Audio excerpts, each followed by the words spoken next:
আসসালামু আলাইকুম সবাইকে। কেমন আছেন সবাই? আশা করি ভালো আছেন। তো কবুতর যে মোল্টিং সিজন গেছে, তারপরে আর কবুতরের ব্রিডিং কোনো আপডেট আপনাদেরকে দেই নাই। তো কবুতরের ব্রিডিংয়ে আজকে আপনাদেরকে আপডেট দেখাবো যে কবুতরগুলো কেমন ডিম বাচ্চা করতেছে এই মোল্টিং সিজনের পরে।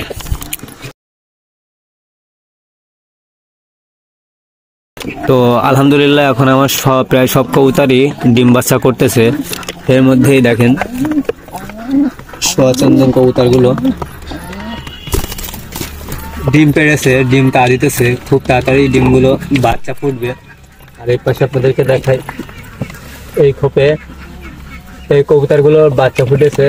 দুইটা ফুটেছিল, একটা মারা গেছে আর একটা বাচ্চা বড় হচ্ছে।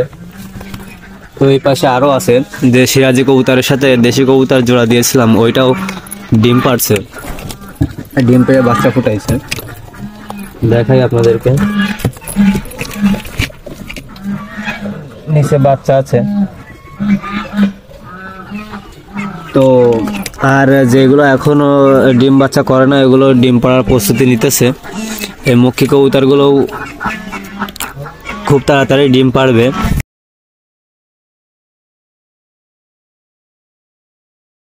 ডিম পাড়ার জন্য তারা মিটিং করতেছে। তো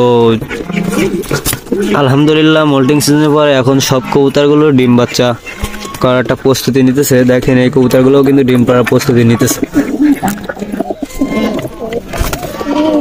এখন সব কবুতরগুলো সুস্থ আছে।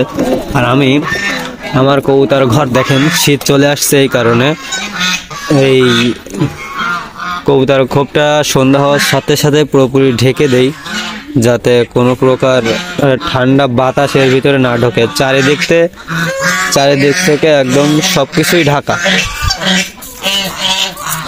কোনো মতেই বাতাস ঢুকতে পারবে না। তো শীতকালে সকলে কবুতরের জন্য এইরকম বাসার ব্যবস্থা করবেন, যাতে সেইখানে কোনো রকম বাতাস না ঢোকে। বাতাস ঢুকলে কিন্তু কবুতরের রোগ ব্যাধি হওয়া শুরু হয়ে যাবে। আর কবুতরকে বিশুদ্ধ পানি দিতে হবে। দেখেন আমি উপরে গামলার ভিতরে কবুতরকে বিশুদ্ধ পানি দেই। আর মাশাআল্লাহ কবুতরগুলো সবগুলো এখন সুস্থ আছে আর ব্রিডিংয়ের জন্য প্রস্তুতি নিতেছে। তো সবাই কবুতরগুলোকে সুস্থ রাখার জন্য অবশ্যই ঢেকে রাখবেন, যাতে বাতাসে কবুতরকে কোনো রকম অ্যাটাক না করতে পারে। তো আমি আমার কবুতরের ব্রিডিং আপডেটগুলো আপনাদেরকে দেখালাম।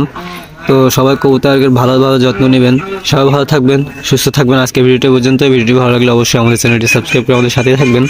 নিত্য নতুন আরও এই ধরনের ভিডিও পেতে হলে অবশ্যই কমেন্ট করে জানাবেন।